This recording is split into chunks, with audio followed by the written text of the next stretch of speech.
আরজিকর কাণ্ডে অপরাধী দ্রুত বিচার চেয়ে এবার পথে নামল পুরুলিয়া সিধো কানহো বিরসা বিশ্ববিদ্যালয়ের ছাত্রছাত্রীরা। তাদের সঙ্গে প্রতিবাদ মিছিলে পা মেলান বিশ্ববিদ্যালয়ের গবেষক, অধ্যাপক এবং প্রাক্তনীরা। ব্যানার, প্ল্যাকার্ড হাতে মিছিলে অংশগ্রহণকারীদের দাবি অপরাধীর দৃষ্টান্তমূলক শাস্তি।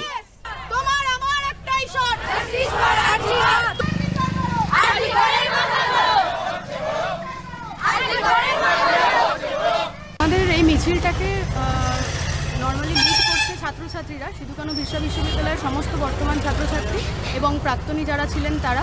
মিছিলটার রুট হচ্ছে পুরুলিয়া সিধু কানহো বিরসা বিশ্ববিদ্যালয় থেকে পুরুলিয়া ট্যাক্সি স্ট্যান্ড পর্যন্ত, এবং এছাড়াও আমাদের গবেষক গবেষিকারা এবং শিক্ষকরা এই মিছিলে যোগদান করছেন। এবং আরজিকরে যে নৃশংস ঘটনা হয়েছে এটা ছাড়াও আরও সমস্ত রাজ্যে, দেশে, পৃথিবীতে যত ধর্ষকরা রয়েছেন, যত অপরাধীরা রয়েছেন, তাদের সবার শাস্তির দাবিতে আমাদের মিছিল চলছে। আরজিকরের নৃশংস হত্যা এবং ধর্ষণের কারণেই আমাদের এই প্রতিবাদ।